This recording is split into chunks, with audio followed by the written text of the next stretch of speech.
Mhm. Hey everyone, welcome. I wanted to introduce my new friend, Andrew Newman, and I'm so excited to meet with him. I actually met him because of a Facebook ad, which is so funny. I want to just say that I think the more people, the more, if you're on Facebook, just be authentic, be positive and authentic, and you're going to get really good ads that connect you with really cool people. So, Andrew, you put something out that said something like, if you like these books, check them out about mindfulness and consciousness for children, these fairy tales. And I write fairy tales. And you said something like, I'm open for conversation. And I was like, I'll have a conversation with you. And Yeah. I didn't really have any questions. And then we ended up talking about your books, which I do want to talk about a little bit because the books are very heartwarming, and they're not just heartwarming, they have a very specific intention about taking those last 20 minutes of the day and making them so full of what I call mother love, whether you're a Uh-huh. dad or a mom, right? So Yep. full, so full. You fill your kid's inner mama bucket, or if you're an adult and you're reading the books, you fill your own inner. It's like you gave me like gas to put in people's tanks for mother love. Okay. Like they're going to go, how do I feel? I'm going to be like, well, read my book, read his books, like this is really cool. And, and, hang on a second. I'm just losing my train of. So when we got in that conversation about your books and you started talking about some of the neuroscience that you bring into the storytelling for the children. And Mhm. that's mind blowing to me. This is some of the topics that I have on a regular basis with my joy-based living members. And I just want to give you a little nutshell, because I wrote this so that you would know who my joy-based living members are. We're people who do a lot of personal growth for the purpose of being deep connectors. We're deep connectors with ourselves and with others. We're prolific creators. We're a lot of artists, but not necessarily professional artists, but some of us are all over the world. And we're ongoing collaborators. And that's important for you to know, because I want your work to help my members and to help Mhm. anybody watching my podcast, Mm. because we've been in conversations that we had last year. One of our main conversations was, so what are the brain chemicals? Let's make that a conversation for the whole year. And we turned it into this like year-long kind of a background study, not like a neurotic, academic study, but like we have ideas about what dopamine is and serotonin and all that stuff. Well, then you said, Deb, I'm actually working on a book on adult creativity. Uh-huh. Yes, Uh, that one's the- perfect. Yes, the little uh, brain people. Oh wait, hold on, let me just finish this. So then you said, I'm working on a book on adult creativity, which is coming out in January, I think. So you're really like headlong into it. And mm. and I said, well, tell me about it. And you were telling me about it. And then you started doing some screen shares with me, and my face fell off because it matches some of what I do. And then I was like, we need to do a podcast. And then that's how we started this conversation. So I'm giving you the mic, Andrew. Yeah, so we got some stories to weave here, don't we? It's a pleasure to be with you. Firstly, thank you for sharing about your community there, because that is really helpful. I'm always inspired by prolific creators, partially because I wasn't that. And for the first 30 years of my life, I was holding my breath and staying safe. I didn't have the freedom and space to go into my creativity. And that's part of apartheid South Africa. It's part of my family of origin. It's part of the all boys Christian education space, just, and me being a sensitive kid. And then when I tripped over the world of healing, and found myself at Barbara Brennan's 4-year healing school, all of a sudden I was exposed to the creative arts curriculum, and the idea that it was something that I could feel inside of me, and that it would move me and I could move it, and that this life pulse of creativity is sometimes applied to writing a poem or painting something or making some music, but is always applied to every day of our life, in just the rhythms and the cycles of getting up and going to sleep and preparing a meal, and all of that is the same the same energy, Oh, working in the same way through different cycles. so Wow. I know some of my listeners are going to be wondering who's Barbara Brennan. Now, I know who she is. I took a one-day workshop with her, and I know I have some friends who've taken the 4 years, and I loved her book for years. She's extremely wise in her understanding of energy before anybody was talking about energy. So like, if you can see auras and stuff, her books have some of the most accurate descriptions of what auras are communicating in any given moment. So I don't know if you want to just give a little synopsis of who she is or what you did with her. You're what you do for a living is you're a therapist, right? But you're like an energy worker. Yeah, and this is a good setup, because Barbara's work was the first thing I did after like a Reiki weekend workshop. And Reiki was wonderful for me at the time, but it wasn't enough for me. I wanted the best I could get. And Barbara was that in that era, because she was a NASA physicist who had her own spiritual awakening, who applied the physics that she had used to study atmospheric fields to then apply it to the human energy field. And when her private healing practice was booked in advance a year, with running two healing rooms at the same time, she realized she needed to teach. And she had this deep commitment to bringing what was fringe into the mainstream center, and that she knew the long-term potential of healing and what we were going to come to understand. We're slowly getting there now, well, not so slowly because of the internet, but in her era that wasn't around. And so she took the high ground of saying, we've got to build a program that mirrors the best psychology school training. And we've got to have those elements in it. So when we were doing professional practice was taken care of, but the two core pieces of the curriculum were the healing science skills, which is learning how to work with someone's energy on a massage table, balance chakras, clear, balance, and charge the energy field, support relational cords, so that we can have healthy relationships with people. And really what we're working with is the initial developmental woundings that have happened, that we all carry. It's like there's 5 of them, whether it's annihilation, abandonment, invasion, control or denial, right? Betrayal under the control. And so there we were learning those things, and I learned them in my system, not just cognitively. And I had to go through my own therapy. I had to be in supervision for my client work. And it was just a really robust container that fundamentally changed my life over those 4 years, because it opened up my view and perspective on things in a completely different way. And that's where the creativity got reconnected for me. And so somewhere down the line, when I had a poem that needed some pictures, I just made it. There was no longer this wall of obstacles between me having an idea and it being put into the world. Okay. Yeah, like making eggs for breakfast. It was as easy as that. Yeah. And you had never considered yourself a creative person before that. No.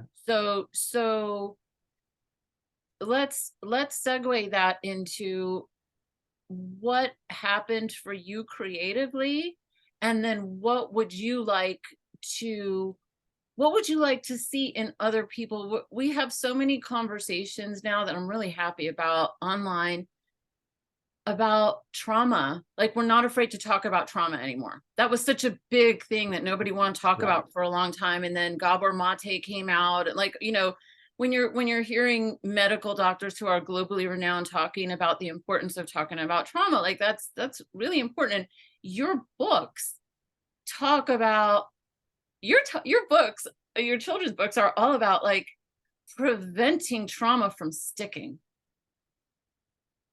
Right? Yes. Yeah, that's very well put, particularly in the the micro trauma space and in the developmental wounding space. Because Yeah.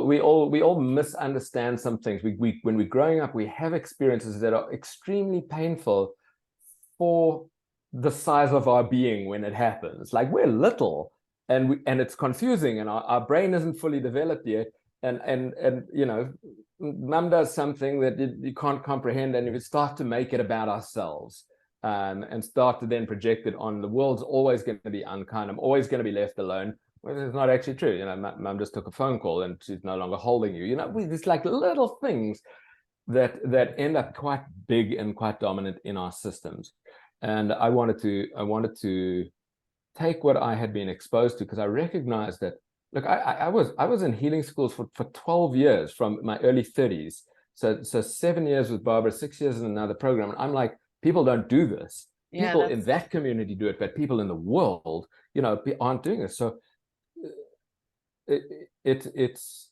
I want to have a wider influence, and I want to have a deeper influence over time. And it didn't make sense to me that we were all resolving our childhood issues as adults. Why not try and redirect that at a younger age before they come? Yeah. And I had been fundamentally missed in my nature as a kid, you know, and that's in a very loving home, right? And the best education. I had been fundamentally missed. I hadn't been seen, and I hadn't been known for the kind of the spiritual being that I've grown into now. Nobody nurtured that or recognized that.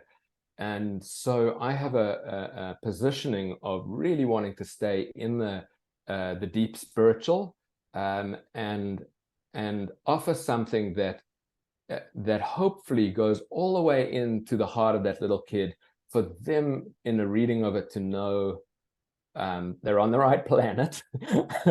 Oh, you belong here. Yeah, you're in yeah, the right place. You're in the right room.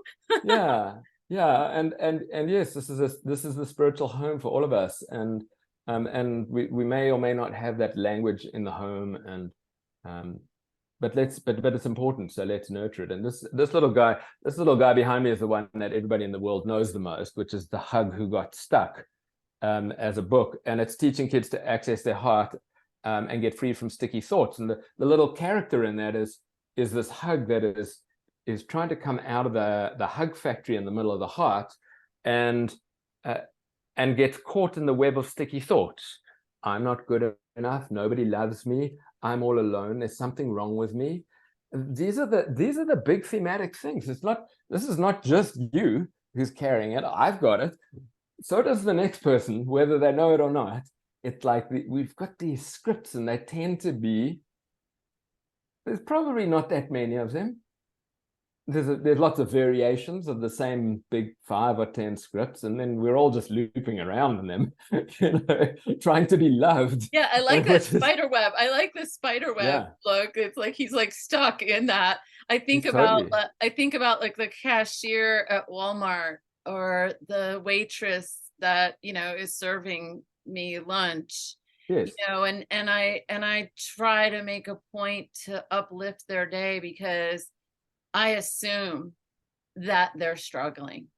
I assume that what you just said, I assume that their hug is stuck. Oh, interesting.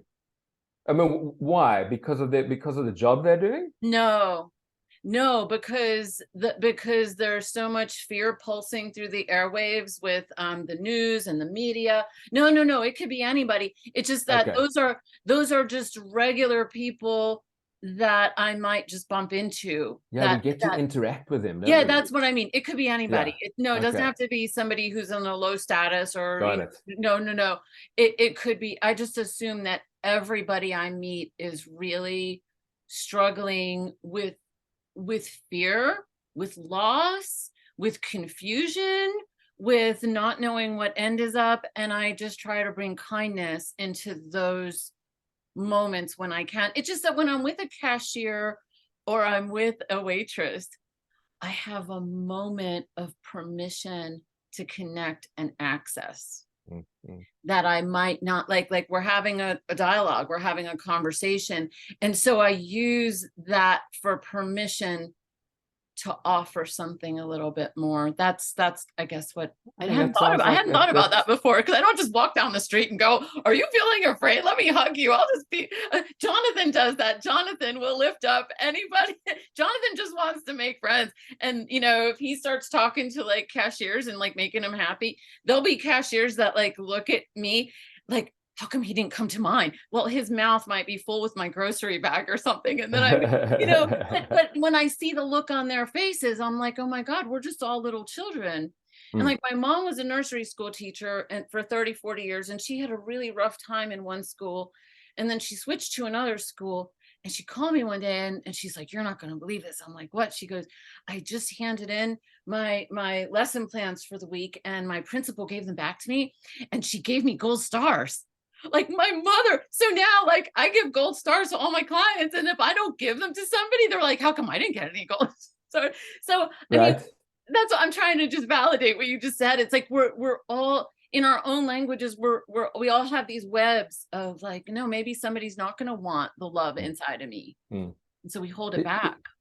I think it's a really beautiful gesture, and I'm tying in what you said a second ago about the trauma language coming into society, and this positioning, the one position, which is the one that you've spoken about. I don't think it's your only one, but let's explore that, is to look at someone and to actually know that beneath the surface, they're going to be carrying something. They're going to have a struggle in that. That's one lens of the world. And there's a lot of that lens growing because of the trauma language. And I think it's a good thing that it's growing. The problem is it's incomplete. Of course it's incomplete, because what's underneath that is a person's radiance. Right. And that's exactly the piece I want to get into, because my choice is many years ago was to be in a happiness centered industry. I was working my first work was for my dad in the family jewelry business, and nobody comes in to buy an engagement ring when they're having a bad day. Oh yeah. Right. Yeah, so you should have opened an ice cream store. Right. Yeah, right. That's great. Everybody's happy until it falls on the ground. But so I decided I wanted to be in a happiness industry, and then I got into the work of therapy and personal development, which has a lot of sadness, a lot of grief, a lot of disappointment, a lot of loss in it. But it's all in service to that radiance that you named. And to it's all in service. It's like the antique, that when a person is cleaning an antique, you're wanting to bring out that. It's like you're not, it's not about the rust, it's not about the yuckies. And I don't like antiques. My people are my antiques. It's like It's like you can be a baby and it's like there's something in there, and anything that's in the way of that's wanting to shine. Yes. I can sense it and just want it to be removed, so that shine. And then when the glimmer starts coming out of their eyes, I'm like, that's it. That's the diamond right there. Absolutely. So diamonds and facets were my world, right? Wow. And it always I fought at the healing school. It really bothered me that I had to keep on exploring my wound, and that there wasn't. It was like 90% wound and 10% essence. Yep. In service of getting to a better ratio. Yep. And so that's where my adult creativity work has emerged from. Where it's going to is I've after 20 years of therapy, right, and personal development and trainings and all sorts of stuff, I'm still a mess inside if I hang out in the place where all of the squirrels are. Yeah. Yep.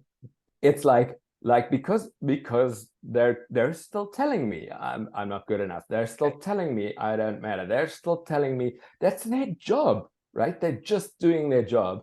But my decision is to go, I'll bring them with me, but I'm not going to hang out there. I'm going to hang out in essence. I'm going to hang out in self-expression. I'm going to lift my eyes. I'm going to lift my chin. I'm going to look out to where I want to go. And I'm going to move towards that. And I know in the process of moving towards that, all of my yucky material will come up. That's right. That's exactly what I do for a living. That's coaching. Yeah. Because if you're going to go for the Olympics, you can be sure that all your crap's going to come up to heal. And I think everybody should go for their own Olympics. And that was my book, Reach Your Stars, that I wrote 20 years ago. And then, but what I didn't realize was that I had, so in Reach Your Stars, there's the I am formula for success, which is imagination, attitude, and motion. And I put best practices in here in a way that's real easy to read, just like you, like for children and for adults, right? But then I didn't know that trauma was kicking me, like it was holding me back on the inside as badly as it was. And so out of imagination, attitude, and motion, I kept having to force a positive attitude to the point that I was suppressing so much of myself, of the negative feelings. I wasn't letting them process through. And I ended up sabotaging a lot. And I had to put this book off to the side for a while because it was hurtful to me to know that this was really good information, but there was something in me that still needed to be cleaned up. And so then I ended up doing some really deep healing around that. And that's where I came back to the new book that is all about what you're doing, which is Mother Love, which is who would I be and what would I do if I 100% absolutely knew that I was fully supported in every way. Right. And when you start your books and you start the child and parent off on the same page, sitting together, facing the same direction, connected, and then tuning into a meditation. Do you want to share that meditation with us? Because let's just do it. It's the snuggle breathing meditation. There you go. And it's so you're listening along and you're going, where's this guy going to take me right now? It's like, we're going to do 4 breaths. That's it. But I'd like you to get a baseline of how you are on yourself right this moment. Maybe it's a 1 to 10 and you're just how connected, how centered, how balanced, how frazzled. Now you've right. Okay, whoever's listening right now, they might like have 3 kids yelling in the background. yeah. Okay. So now we take the breath. Each breath has an attitude. So the first one is I breathe for me. We just take a breath. I breathe for me. I breathe for me. Now I breathe for you. I breathe for you. Now I breathe for you. I breathe for us. I breathe for us. And I breathe for all that surrounds us. I breathe for all that surrounds us.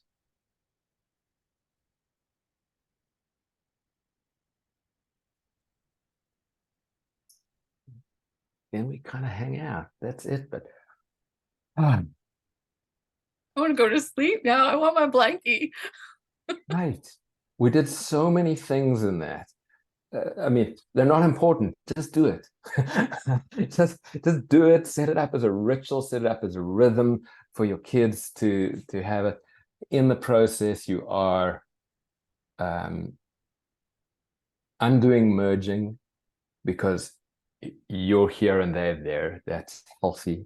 You are creating connection that is not a merged connection. You are firing mirror neurons in both directions to attune and regulate.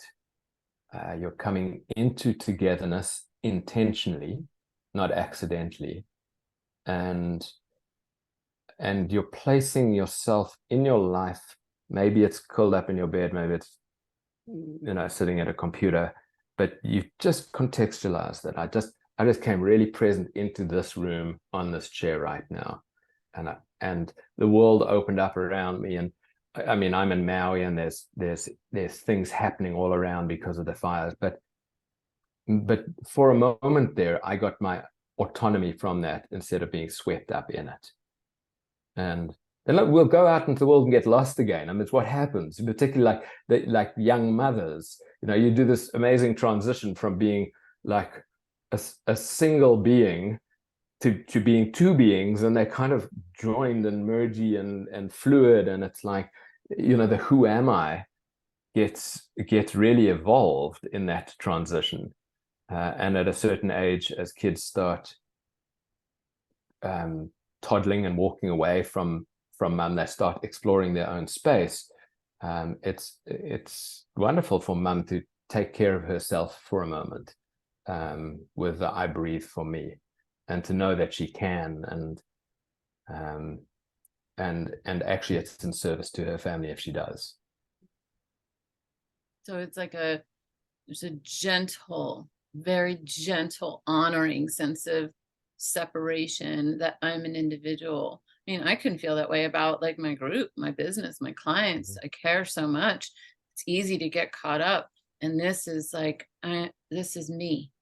This is me as a separate being. And at the same time, as I'm doing those breaths, I'm not risking disconnection from you in my individuation. Right. That's beautiful. That's holy ground. Absolutely. And so the physics at play here is that energy flows better when there's a differential between you and me. Yes, because because you're a battery, you're positive and negative. You're not just one blob. Right. Yes. So love in a blob is a puddle, Yes. Yes. But there is a possibility of it being a river. If you come back to you and I come back to me, then the flow between us can actually be experienced more directly. It's beautiful. So a phrase was coming up for me when I was doing the breathing, and it was you're talking about like mastering the art of belonging.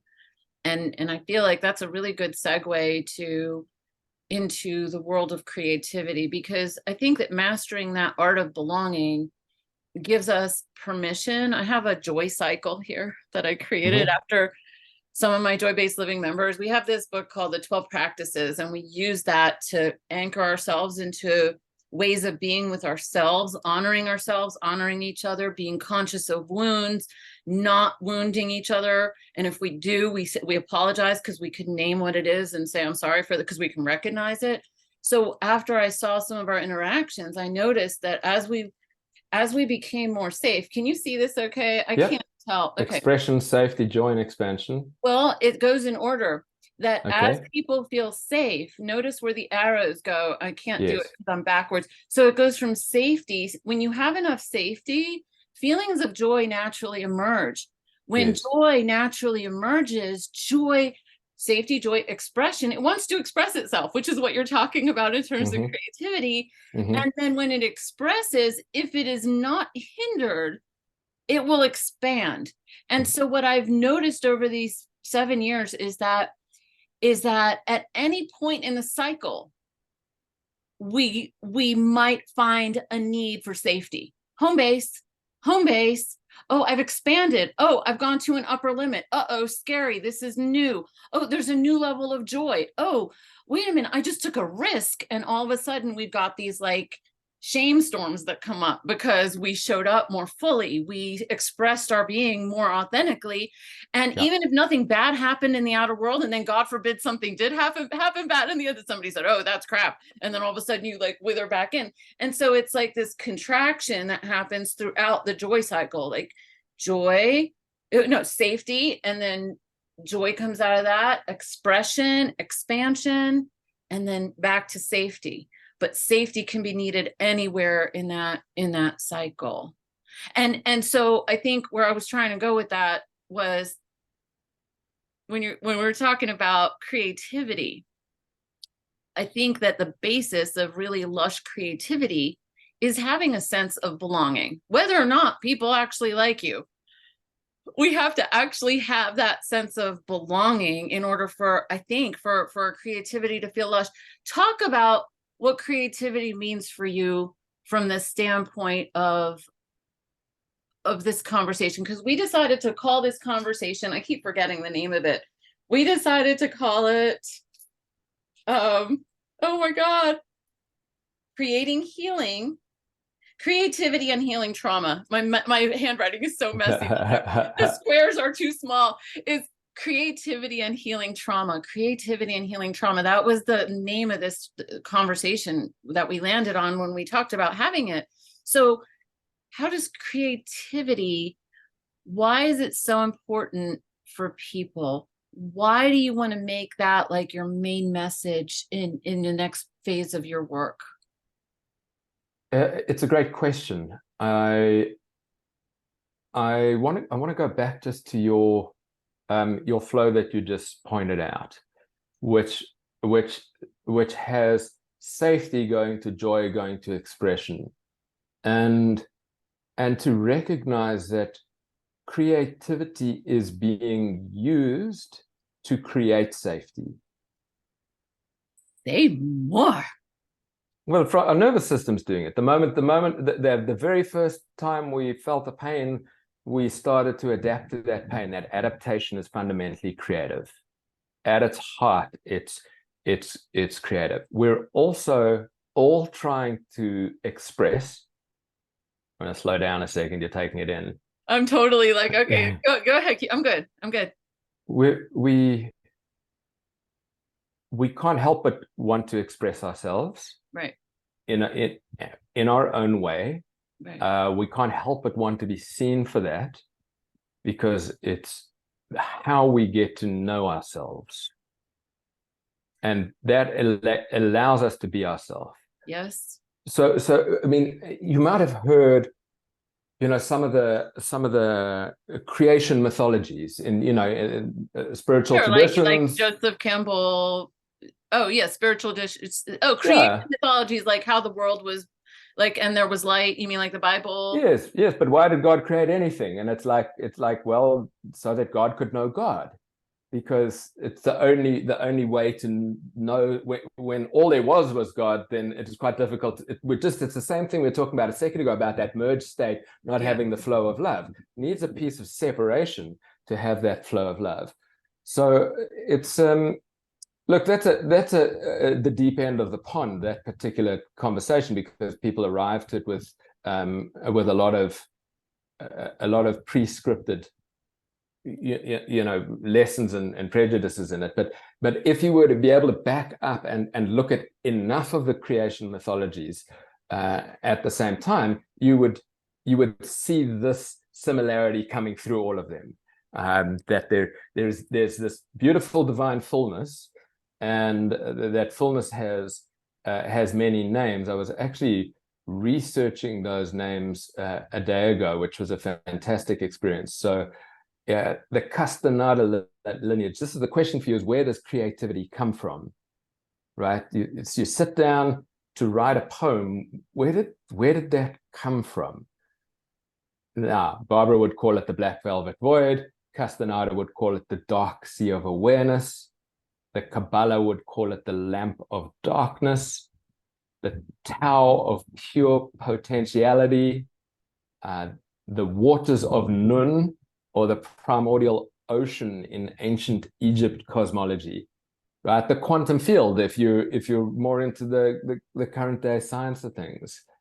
But it doesn't matter. I'll actually read you a piece from the new book, which says each of these traditions has been exploring the same thing or place. I didn't know whether to call it a thing or a place. It seems to be a bit both, by their different names. But regardless of what name we give the unmanifest world, which is the birthplace of the creative spark, the qualities are the same and rather difficult to describe. And I have an attempt at describing it here, which I say it's a place of profound emptiness that is somehow still teeming with life. It's the holiest darkness that somehow still shines with light. It's an expanse so wide that it's inconceivable, and yet it's somehow intimately familiar, like breathing. And it's a vast absolute nothingness that somehow is both empty and full. It's making me cry. And I'm feeling just so much gratitude that I've created a community of regular people Mm. who are going to totally groove on this conversation.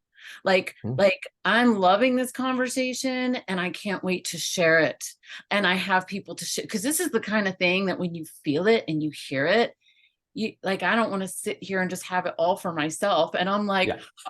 people to share this with who are just going to say, thank you, let's talk about that more. And I have a very motherly instinct that way. And so that, like, as I was feeling that gratitude with the lushness of the words that you were describing, and I was feeling grateful that I've done the homework in my own self to know that space and to make it a regular part of my practice, is to live there as much of the time as possible, as my soul wants to and needs to, without forcing anything. And I had no idea that our conversation was going to delve into this area. I'm just well. so Let me contextualize it. Yeah, go. If you can free up the screen sharing for me, I will. I'll bring that context in, but at its simplest, every creative expression, every movement of life starts in that place that we just touched. Yeah. It emerges out of that. Yep. And then it does some things. We can have a little. Do it. Go, Andrew. Go, Andrew. Woo, do it. Tell us about the creative cycle.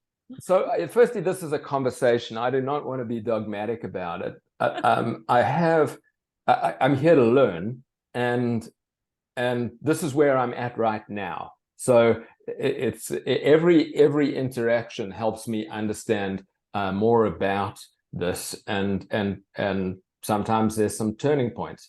So way down here in the divine nothingness, a little spark emerges from that.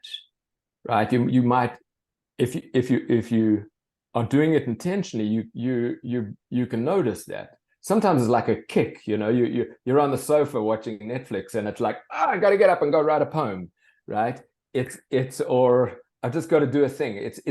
There's this emergence of amazing energy that comes into our body mind system, and it says, let's go do a thing.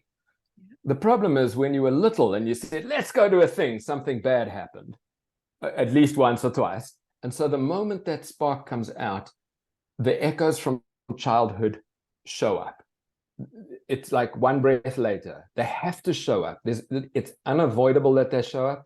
It's also a good thing that they show up, because it says to me that your safety system is intact and working. And so here's an easy distraction. We can go down the rabbit hole of why didn't I? Why do I think like that? Oh, I don't bother. My art doesn't matter. All of the things that we hear inside us as creatives are in fact attempts to keep us safe. And also my heart just softens when I consider it from that perspective. Yeah, it's like, yeah. Oh, awesome. Thank you, safety system. I expected you to be here. I'm so glad you're here. And so glad. And, let me put you in the back seat of the car and put the seatbelt on, because mama's going to drive. Yeah. And so the kids are in the back, and you come back into the authority of yourself by refocusing on what it is that you're intending. And that intention's all the way around this part of the cycle. We'll still get there. And then you're ready to bring this out into the world. And all of a sudden you reach the next hesitation and ambivalence, because the safety system, once again, is pushing up against the threshold. What I should have said is that this line represents the threshold between our internal self and the world. Yes. And so down in the spark quadrant, it's still dreamy. You can take your idea and you can flip it 360 degrees in an instant. You can pull it apart, change it, and evolve it. There's no, it's like that.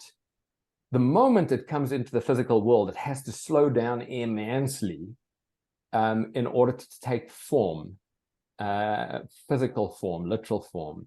And so I can see a kid's book fully formed inside my mind's eye down here in the spark, and I have to unfold that in this quadrant of newness. Mm-hmm. And the first thing that happens, and this is a hypothesis, I really want to have this conversation. I think everything that's new wobbles. I'm thinking about it. I'm not just being quiet and listening. I'm Yeah, processing. I mean, I'll give you my examples are like, you know, if you've been a skier all your life and you decide to strap on a snowboard and get on a chairlift, Mm-hmm. at the top of the chairlift, you're going to wobble. You don't know how to get off the thing. You've never done it before.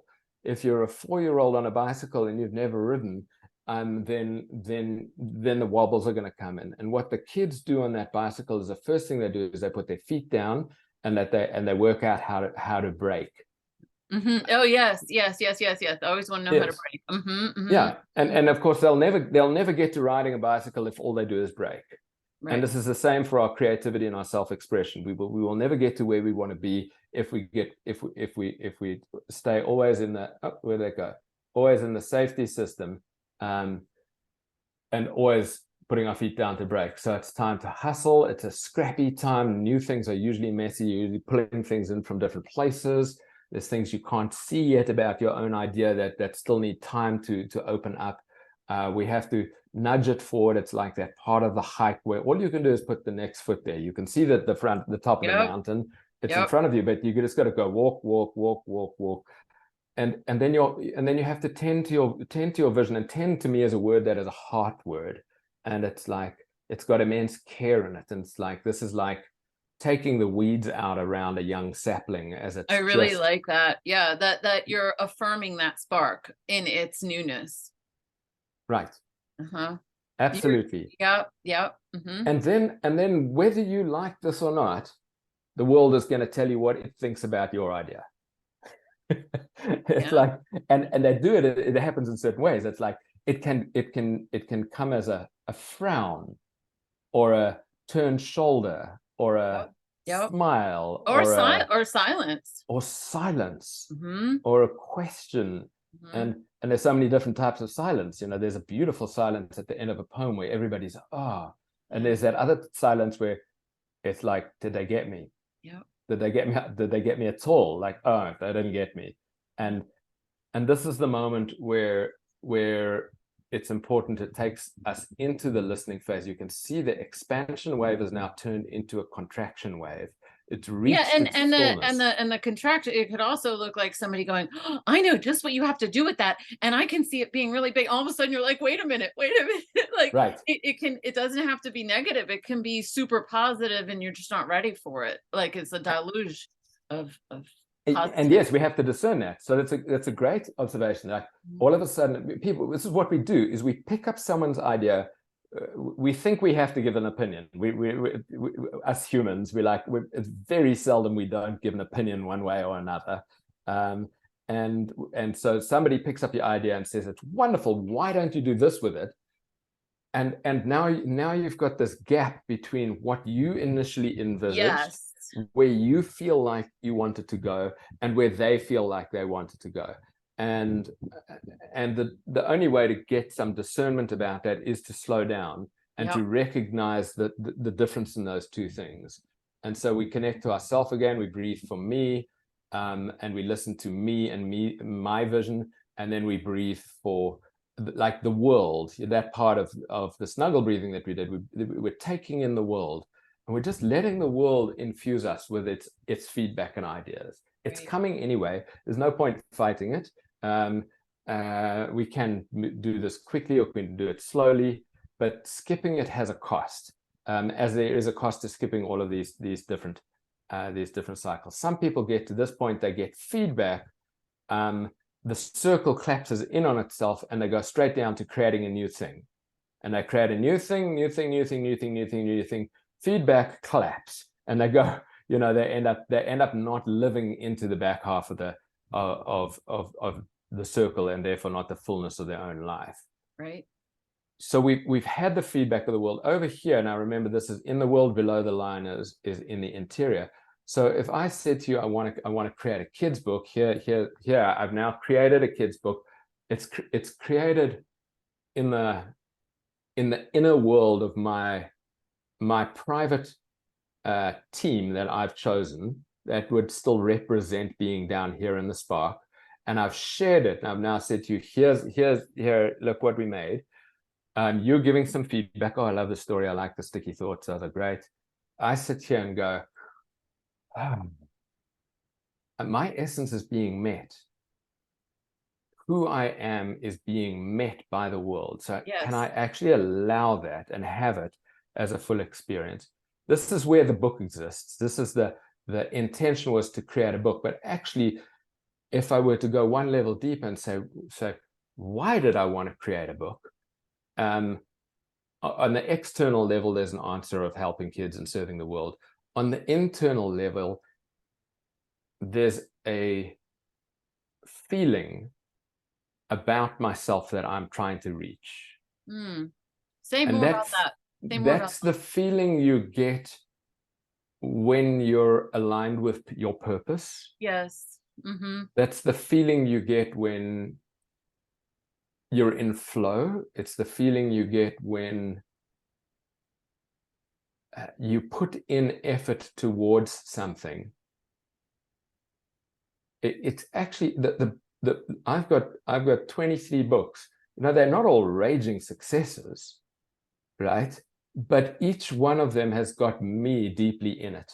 And each creative cycle that I went through on each book is a valid moment for me to feel good about me because I put the effort in. And it's a moment for me to reflect on myself and to get to know my own nature through my creative expression. And so as we come down into this harvest phase, here's where we review all the experiences. What did they say to me? What was it like for me? Hang on. Yes. Just what you just said about creating that feeling of experiencing yourself. Yes. You're talking about, again, the word keeps coming to me, belonging. Like your creative expression is your way of saying to you, I belong here. My expression belongs to me. My expression is, I'm struggling for words right now because we don't have real good language for all of this.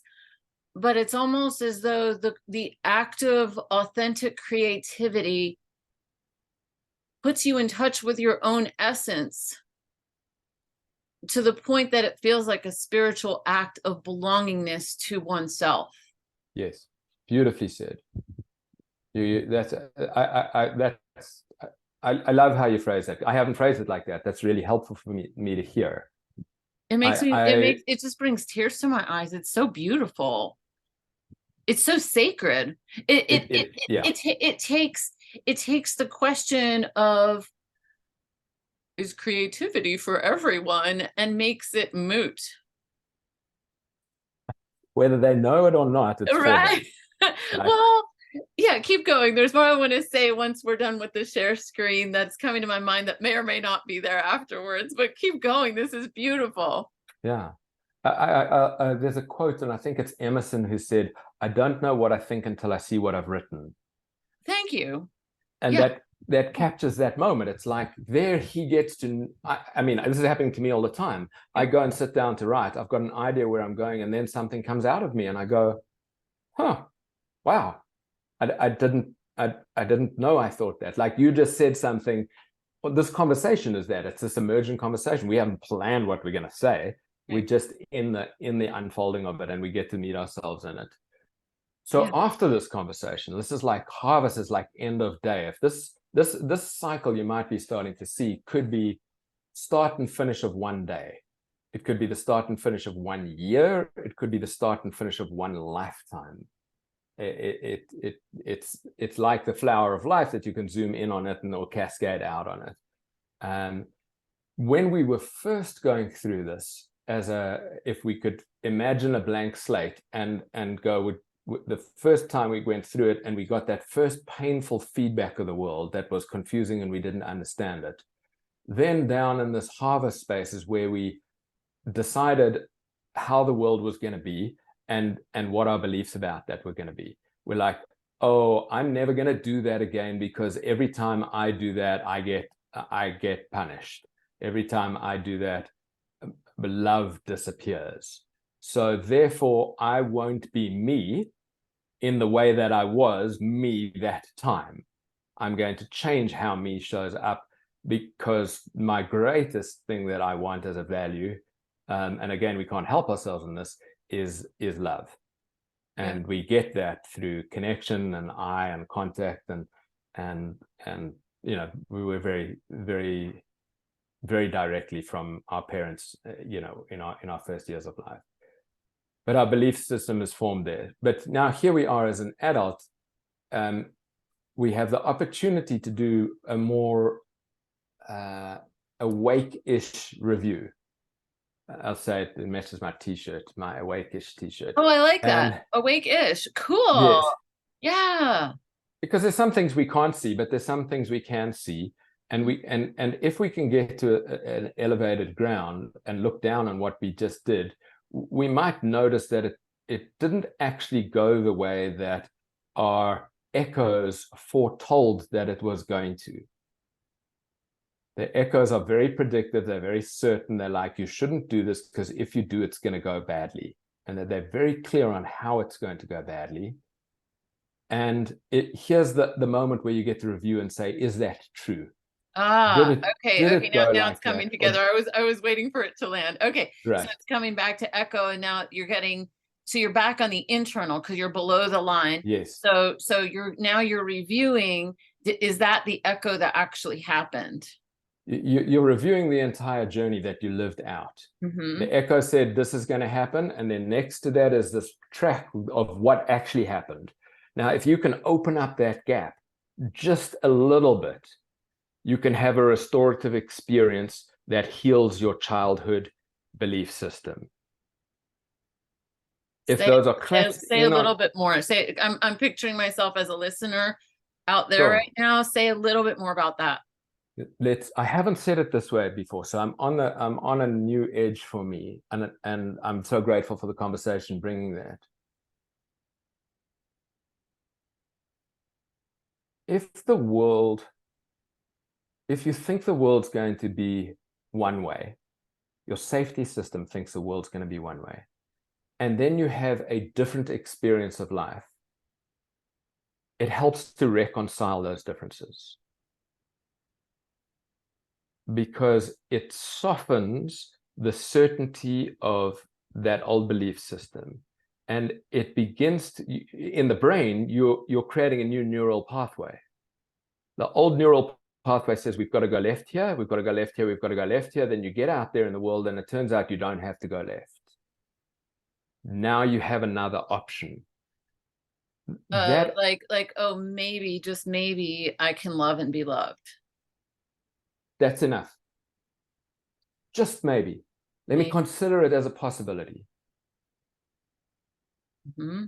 We don't need to push further than that. We don't need to take it on as a repetitive mantra to try and convince ourselves. We just live into the curious possibility that the world might be loving in a way that we haven't yet experienced. So you're talking about engaging like curiosity about some of your former decisions. Yes. And they're not even decisions, but they are decisions, but by this stage of life, they're programs running in the software below the surface. So you're being curious about the water that you're swimming in. That's right. Okay. And just the curiosity itself begins to separate you from it. Yes. To give you more choice, and to make a possible new choice for a possible, because you're considering a possible new reality. Right.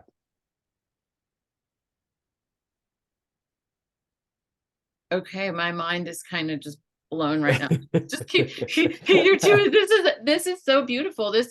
Because so I come from an Iraqi Jewish family, and what that means is heavy duty on patriarchy. And if a woman is going to work, I don't want you to finish that yet. No, I'll come back to it. I just want to see it.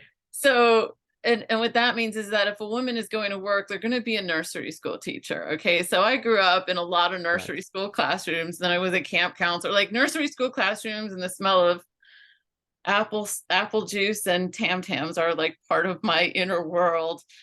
And when I talk about the need for creativity and play, I feel like I often come across as somebody who is like, yes, everybody, let's just be nursery school kids, which honestly, I mean, I have like Sesame Street stamps in front of me here. And so as much as I think that's true, it doesn't convey very well to adults who are just like, well, I'm the head of a business. How am I going to show up like I'm in nursery school? And what was just really, I was almost feeling like bombarded, and in a good way, with what you were sharing was you're putting foundation, like for adult logic to see the importance of creativity if they want to grow, if they want to change their perspective of the world, if they want to heal.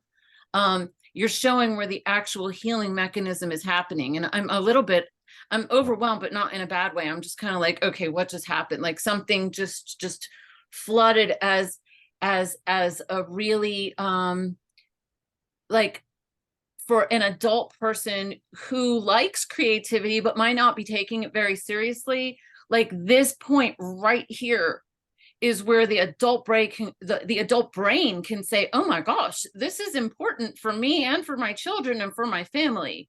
It puts adult relevant importance onto the process of creativity.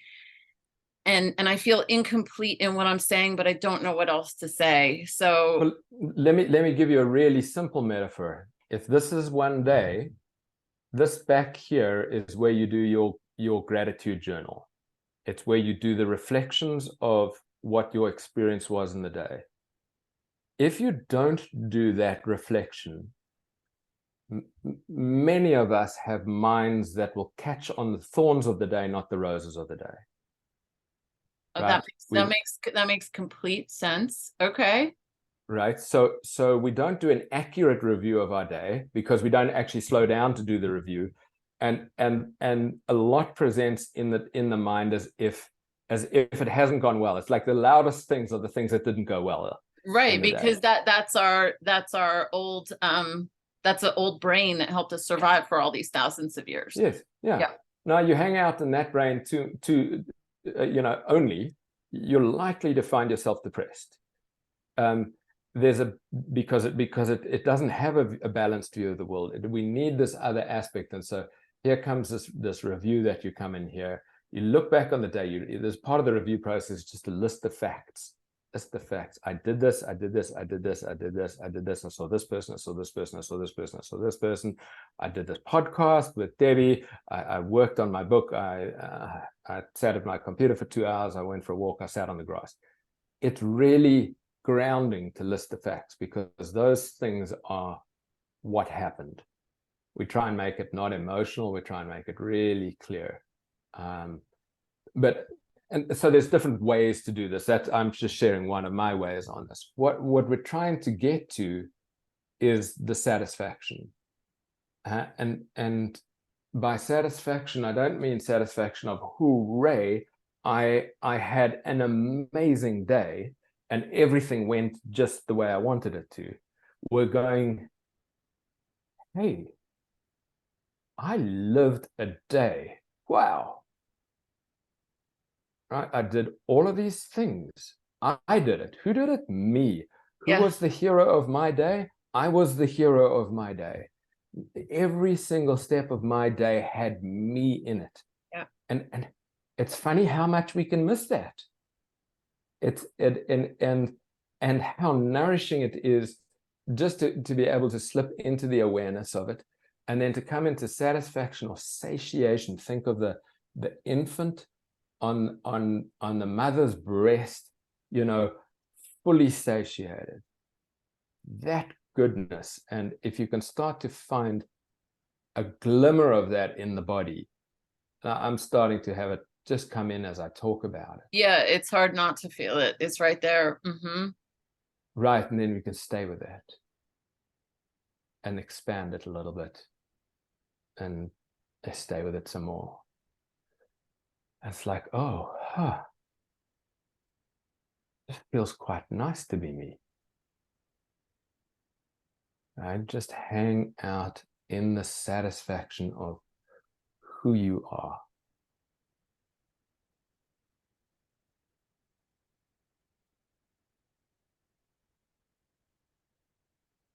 And you're quietly nodding your head, and you can't Again, help because but close your eyes.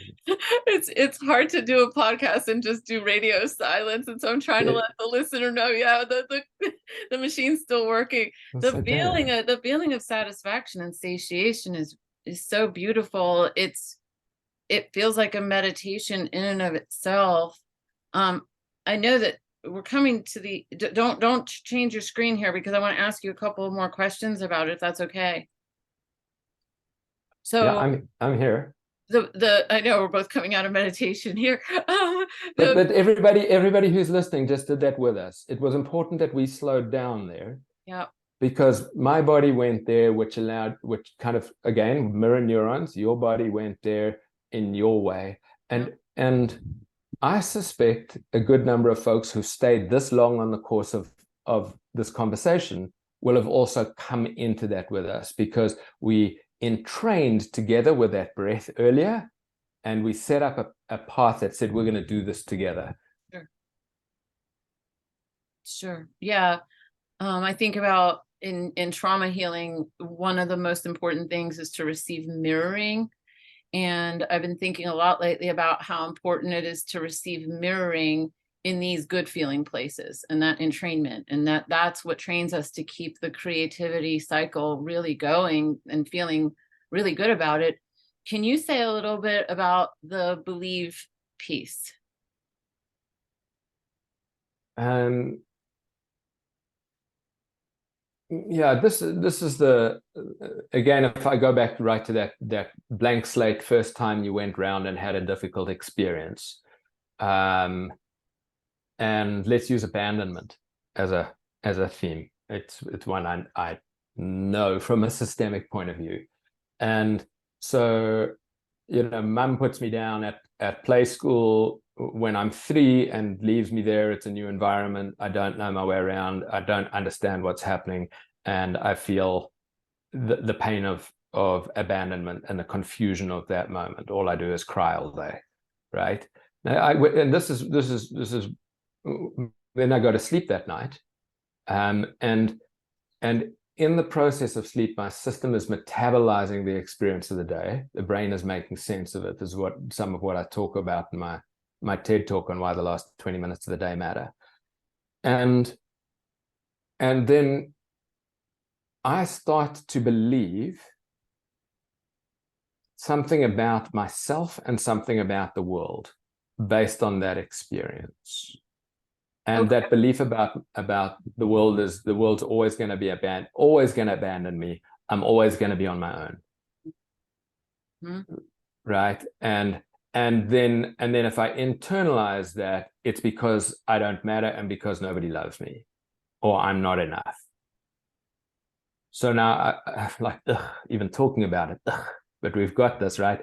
So this is like that. Those things become scripts. I understand. So what you're talking about, you're talking about beliefs, because somebody I know, like her kid would probably not say that. He would probably say the world sucks. He would externalize the critic, right? Yes. He would just say, well, everybody's bad and everybody sucks. And so, I mean, like, anybody can be a superhero or a villain, or, so what you're talking about in believe is you're talking about actual beliefs. That's what I'm hearing. Yes. Okay. And that's the belief. This is helpful because these words are still forming, and I'm not sure whether it'll say belief or believe. This is helpful when we go to print on it. But this here is what then becomes the echo.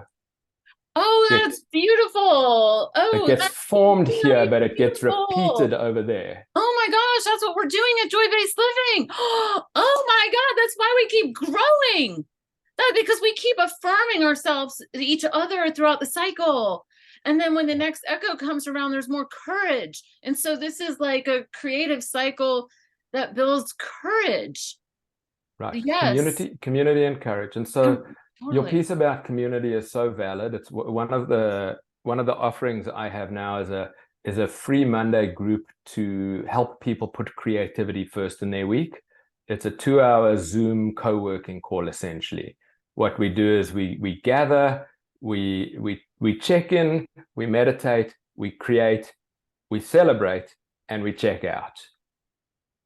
It's a super easy cycle. Anybody can come anytime. Just I'm still building the systems in the back end, but you can hit me up on my Facebook or social media, and I'll just send you the link. And we're doing that because the restorative healing aspect of creativity requires us to be witnessed and seen, so that we can be witnessed and seen in a way that was different to how we were witnessed and seen when we were injured.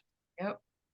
And that opens up that gap I spoke about earlier, and that allows the opportunity for a restorative moment to come through the cells of the body. Now, and we got to slow down. We got to take that in. And I love that you're about joy-based living, because I can't tell you how many of my clients over the years have struggled with feeling good about themselves and about expressing joy. Yeah. They're really good about bitching about themselves, really good about being mad or angry or depressed or gloomy, but they have to practice being joyful and witnessed at the same time.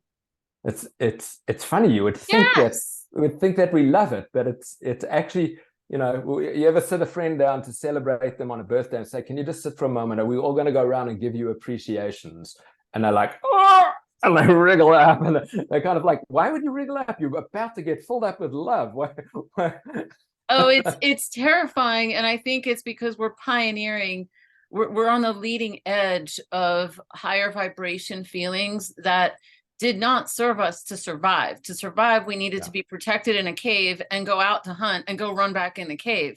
And now we're like, oh, let's practice high vibration feelings. And I think our whole body is just like, no, you won't be safe there. And so we have in joy-based living, we have the 12 practices.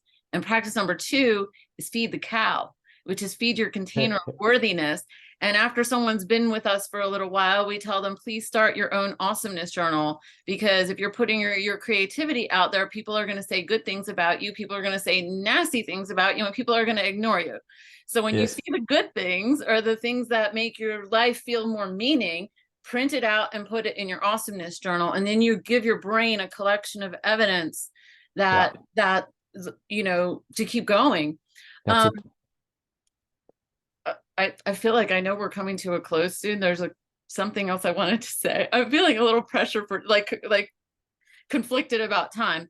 Let's give ourselves like 5 minutes. It's a conversation that is speaking about the nature of life, so we can speak about it forever and we can explore it, which is why I'm so fascinated by it. So what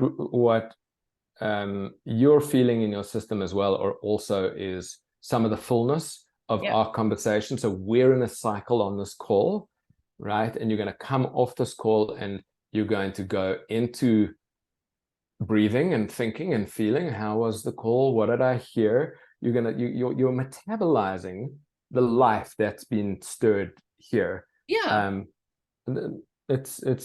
happening all the time. It is. I wanted to say one more thing about the cycle, and it's something I shared with you when we were on our first call, and I want to put it here because it means so much to me. I thought about it numerous times since then. In that cycle, if you could put your share screen on again, you say like at that very top point where people are telling you, that's in that top point of the crown. Yep. And that's where the world can say to you, yay or nay, and that can make a difference about whether you continue or not. Yes. I have gathered over years stories of mother love from people like Maya Angelou's mother, Eddie Murphy's mother, Dave Chappelle's mother. Like, I collect stories of mothers. And in that moment of truth that you say to somebody, I'm thinking about doing blah, blah, blah, the feeling of lush support that you receive in that moment can determine the rest of that creativity and can determine the rest of your life.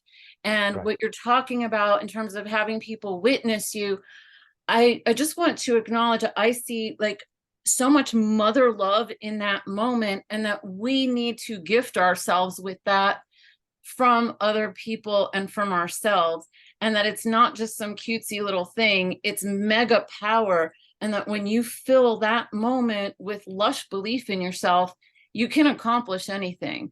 And if that wavers, that's where you can get a stronger hold for the entire cycle to become stronger and better. Fill your inner mama bucket. That's what I want to say right in there. It's the shining crown of it. And that was beautiful. I love that term, mama love. And the how do you get mama love when you want it and you're not getting it? The answer is to give it.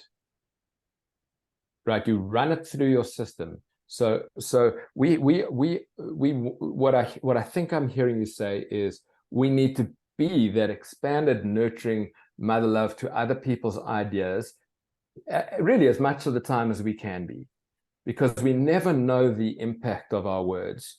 When someone says, hey, I was thinking of doing this, or I just did this thing, and we did, if we can hold that, that I call it the holy mirror. It's the one that shines back their light, without distorting it, without without stealing it or twisting or manipulating. It's just going, you did this an amazing thing. That's incredible. And it's not it's more nuanced than just calling them special. There's some layers to it. But mama love is beautiful, and so we both want to receive it, and we want to give it.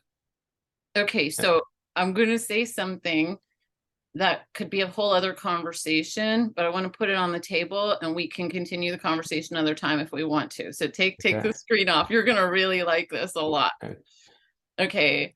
I didn't expect that. Part two, we're going to talk about. I know, part two. You're gonna love this, because this is a real juicy one, because I'm bumping into it now with people. Is I didn't know when I started Joy-Based Living that I was going to be surrounded by many people who are genuine overgivers, and who are defended against receiving. Yes. And that when that is not directly acknowledged, the solution of, well, if you're not receiving, you know what to do, just give it. That's the sickness of people who have that imbalance. And I'm speaking, people who are listening to this, you know exactly who I'm talking about. You know exactly if I'm talking to you. And many of us, we have to grieve our way through the traumas that caused us to say, oh, no, I got this. Oh, no, I'm going to give, because giving, if you only give and you don't receive and you don't have that reciprocity, it's actually ego. It's just, if you can't let yourself receive, there's not a reciprocity.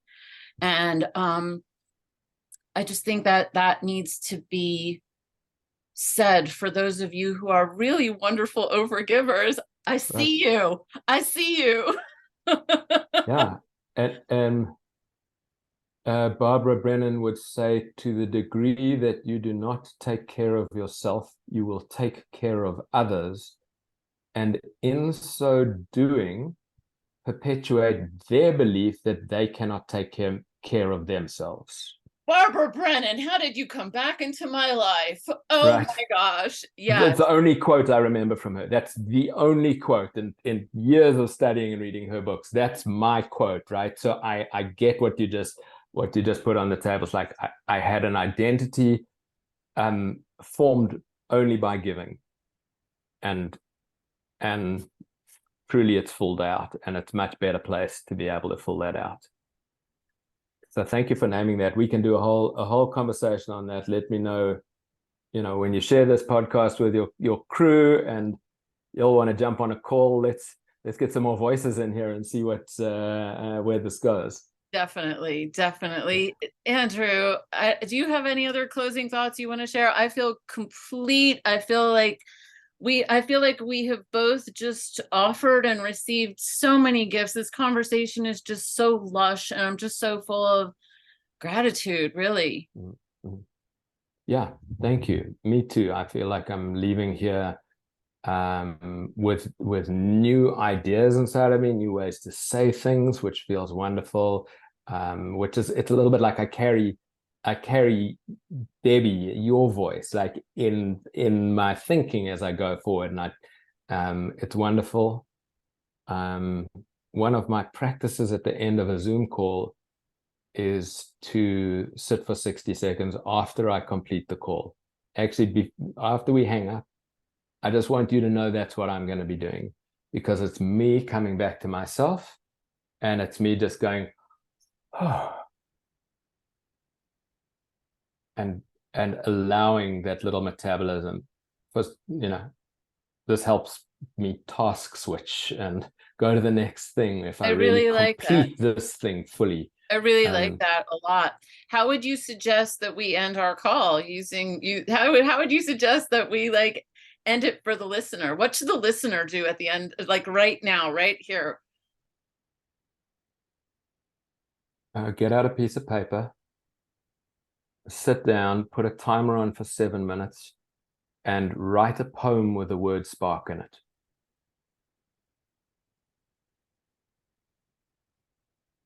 Beautiful. Let's close right there. Thank you so much. Such a joy. Such a joy. Bye for now. Bye for now.